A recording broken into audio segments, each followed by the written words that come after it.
Hello and welcome to our YouTube channel संपूर्ण तैयारी। जैसा कि आप जब जानते हैं कि अभी रेलवे का एग्ज़ाम चल रहा है, तो रेलवे के एग्ज़ाम के पॉइंट ऑफ व्यू से मोस्ट एक्सपेक्टेड क्वेश्चन जो मैं आप सबके लिए लेकर आया हूं, तो बने रहिए हमारे साथ वीडियो के अंत तक। आज का हमारा टॉपिक है रेलवे में सम्मान और पुरस्कार के बारे में, जो कि नेशनल और इंटरनेशनल लेवल पर दिए जाते हैं। तो इसके बारे में हम लोग जानेंगे, बहुत ही डिटेल में जानेंगे, बहुत ही इसको अच्छे से जानेंगे। आपको किसी भी प्रकार का कोई भी कहीं पर भी दिक्कत हो तो मुझे कमेंट बॉक्स में नीचे ज़रूर बताइएगा। ये हमारा वेबसाइट है www.missionhealthcoach.co। आप इस पर विजिट कर सकते हैं। आगे चलने से पहले यहाँ कवि ने बहुत ही एक सुंदर लाइन लिखी है, जो कि मैं आप सबके साथ शेयर करना चाहूँगा। सोच को अपनी ले जाओ शिखर तक कि उसके आगे सारे सितारे झुक जाएं। न बनाओ अपने सफ़र को किसी कश्ती का मोहताज, चलो इस शान से कि तूफान भी झुक जाए। मैं जानता हूँ कि आप सब बहुत ही मेहनत कर रहे हैं, और अपना मेहनत ऐसे ही अपना 100% दीजिए। अपने मेहनत में अपना 100% दीजिए, जिससे कि आप ज़रूर सफल होंगे, क्योंकि आप सब जानते ही हैं कि मेहनत का फल मीठा होता है और मेहनत कभी बेकार नहीं जाता है। तो आइए आगे बढ़ते हैं और देखते हैं। फर्स्ट है कालिदास सम्मान, जो कि उल्लेखनीय कलाकार एक जो अंजोला एला मेनन है, जिनको दिल्ली में कालिदास सम्मान दिया गया है। उसके बाद में कलाकार ए रामचंद्रन को भी इस पुरस्कार से सम्मानित किया गया है। आइए जानते हैं कुछ कालिदास सम्मान होता क्या है। तो कालिदास सम्मान मध्य प्रदेश सरकार द्वारा दी जाने वाली एक पुरस्कार है। कालिदास सम्मान एमपी सरकार द्वारा दिए जाती है पुरस्कार। इसकी स्थापना सबसे पहले 1980 में हुआ था। इसकी स्थापना कब हुआ था? 1980 में। इसको याद रखेंगे। कालिदास सम्मान पुरस्कार जो है वो शास्त्रीय संगीत, शास्त्रीय नृत्य इत्यादि के क्षेत्र में दिया जाता है, तो इसको याद रखिएगा। उसके बाद आते हैं पोली उमरीगर पुरस्कार, जो कि विराट कोहली को दिया गया है। जानते हैं विराट कोहली एक बहुत ही अच्छे क्रिकेटर हैं, तो इससे पता ही चल जाता है कि पोली उमरीगर पुरस्कार क्रिकेट के क्षेत्र में दिया जाता है। विराट कोहली को वार्षिक बीसीसीआई पुरस्कारों में 2016-17 और 17-18 सनों के लिए सर्वश्रेष्ठ अंतर्राष्ट्रीय क्रिकेटर होने के लिए यह पुरस्कार मिला। ठीक है, इतना तक क्लियर है आप लोगों को। आइए जानते हैं पोली उमरीगर पुरस्कार होता क्या है। तो पोली उमरीगर पुरस्कार एक क्रिकेटर थे जिनका नाम था पोली उमरीगर, जिनका पूरा नाम पहलान रतन जी आप कह सकते हैं। तो उन्हीं के नाम पे ये पोली उमरीगर पुरस्कार दिया जाता है। उसके बाद आता है मिस इंडिया 2018। अनुकृति वास 19 वर्षीय तमिलनाडु की छात्रा है, जो कि 19 वर्ष की है, अनुकृति वास, जिन्हें मिस इंडिया 2018 का खिताब मिला हुआ है, जो कि सरदार वल्लभ भाई पटेल स्टेडियम, जो कि कहाँ है आपका? मुंबई। सरदार वल्लभ भाई पटेल स्टेडियम कहाँ है? मुंबई में है। सरदार वल्लभ भाई पटेल स्टेडियम में दिया गया था मिस इंडिया 2018। याद रखिएगा, बहुत ही इंपॉर्टेंट है एग्जाम की दृष्टि से, याद रखिएगा इसको।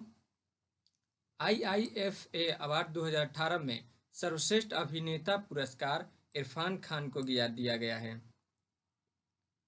इरफान खान को किस फिल्म के लिए दिया गया है? कभी कभी एग्जाम में पूछ देता है कि सर्वश्रेष्ठ अभिनेता पुरस्कार इरफान खान को किस फिल्म के लिए दिया गया है। तो फिल्म का नाम है हिंदी मीडियम।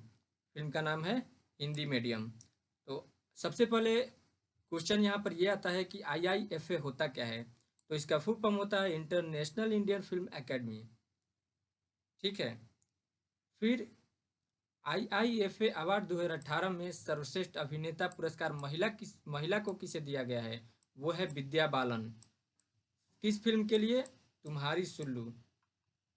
और एक और महिला में दिया गया है सर्वश्रेष्ठ अभिनेता का पुरस्कार श्रीदेवी को। किस फिल्म के लिए?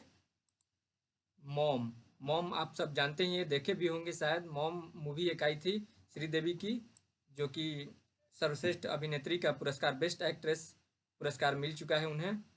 आइए बढ़ते हैं आगे।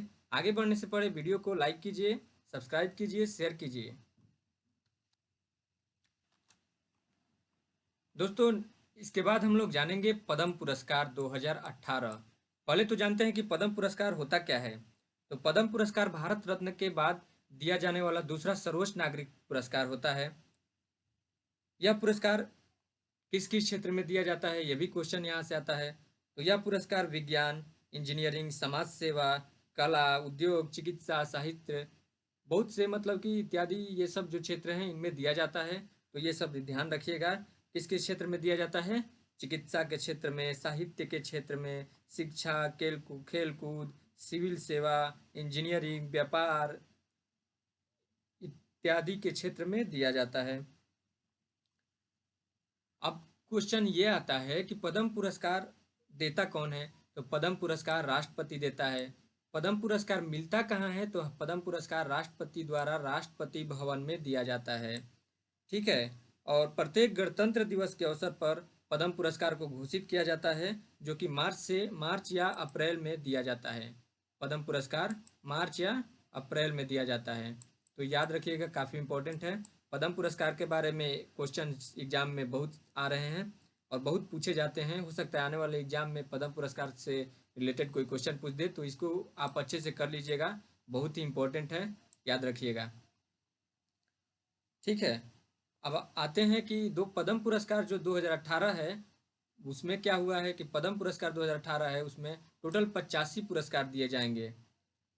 टोटल 85 पुरस्कार दिए जाएंगे, जिसमें पद्म विभूषण, पद्म भूषण और पद्म श्री, ये पद्म पुरस्कार में ये 3 पुरस्कार दिए जाते हैं। पद्म विभूषण, पद्म भूषण और पद्म श्री। तो पद्म विभूषण में इस 2018 में 3 पुरस्कार दिए जाएंगे, पद्म भूषण में 9 पुरस्कार दिए जाएंगे और पद्म श्री में 73 यानी 73 पुरस्कार दिए जाएंगे। तो बहुत बहुत ही मोस्ट इंपॉर्टेंट क्वेश्चन है, ध्यान रखिएगा, एग्जाम में पूछे जाते हैं। एग्जाम में कभी कभी ये भी पूछ देता है कि पद्म पुरस्कार किसके द्वारा दिया जाता है, तो पद्म पुरस्कार राष्ट्रपति के द्वारा दिया जाता है। ठीक है। तो उसके बाद में आइए जानते हैं कि पद्म विभूषण पुरस्कार होता क्या है, पद्म भूषण पुरस्कार क्या होता है, पद्म श्री पुरस्कार क्या होता है। उसके बाद जानेंगे कि ये किन किन को मिला है। जो ये 3 है किसको किसको मिला है, जो ये 9 है किसको किसको मिला है। 73 तो नहीं जानेंगे, सारा इतना सारा जानेंगे नहीं, जो इम्पोर्टेंट है वही जानेंगे। पद्म विभूषण पुरस्कार में होता क्या है कि इसमें 1.3/16 इंच का एक बिल्ला होता है, जो कि कांसा का बना होता है। ठीक है। इसके केंद्र में एक कमल का फूल होता है, ऐसे ऐसे रहता है, मतलब इसके केंद्र में एक कमल का फूल रहता है, जिसमें सफ़ेद रंग में फूल की पत्तियां होती है और उस पर लिखा रहता है पद्म विभूषण। पद्म विभूषण भी कांसे का ही दिया जाता है और पद्म श्री भी कांसे का ही दिया जाता है। तो आइए जानते हैं कि ये पुरस्कार मिला किसको है 2018 में। दोस्तों, आप तो जान ही गए होंगे कि पद्म भूषण, पद्म विभूषण और पद्म श्री पुरस्कार होता क्या है, पद्म पुरस्कार की क्यों दिया जाता है, किस फील्ड में दिया जाता है, पद्म पुरस्कार देता कौन है। ये सब काफ़ी इंपॉर्टेंट है, बहुत ही ध्यान रखिएगा। आइए देखते हैं कि पद्म विभूषण जो पुरस्कार है 2018 में किसे किसे दिया जाना है। श्री इलायराजा आर्ट म्यूजिक में दिया जाना है, तमिलनाडु से बिलोंग करते हैं। श्री गुलाम मुस्तफ़ा खान जो कि कला संगीत में इनको दिया जाना है, महाराष्ट्र से बिलोंग करते हैं। श्री परमेश्वरान साहित्य और शिक्षा के क्षेत्र में, जो कि केरल से हैं। केरल के बारे में कुछ जानते हैं, जहाँ पे लिटरेसी जो रेट है ना 92 से 95% यहाँ के लोग शिक्षित है। सबसे ज़्यादा शिक्षित लोग जो हैं वो केरल से ही बिलोंग करते हैं। पद्म विभूषण जो मिला है 9 लोगों को मिला है, लेकिन हम लोग उसमें जो इम्पोर्टेंट है वही जानेंगे। श्री पंकज अडवाणी विलियर्स स्कूनर, ये गेम होता है विलियर्स, जो कि कर्नाटक से बिलोंग करते हैं। श्री महेंद्र सिंह धोनी जो कि क्रिकेट के फील्ड में मिला है उनको, जो कि रांची झारखंड से हैं। पद्म श्री पुरस्कार जो कि मीराबाई चानू वेट लिफ्टिंग में मणिपुर से मिला हुआ है। और सोमदेव वर्मन जो कि टेनिस के खिलाड़ी हैं, त्रिपुरा से हैं, इनको मिला है। आई होप वीडियो आप लोगों को अच्छी लगी होगी। अगर वीडियो अच्छी लगी तो लाइक कीजिए, अच्छी नहीं लगी तो डिसलाइक कीजिए। डिसलाइक का कारण कमेंट बॉक्स में ज़रूर बताइएगा। अगर आपको कोई टॉपिक चाहिए, अगर आपको कोई ऐसा टॉपिक चाहिए जिसे जो आपको लगता है कि उसके बारे में मुझे वीडियो बनाना चाहिए, तो नीचे कमेंट बॉक्स में ज़रूर बताइएगा। उस टॉपिक पर वीडियो बनाऊंगा, बहुत ही क्लियर करके बनाऊंगा। तो वीडियो को लाइक करना ना भूलें, लाइक कीजिए, सब्सक्राइब कीजिए और शेयर कीजिए। तब तक के लिए धन्यवाद।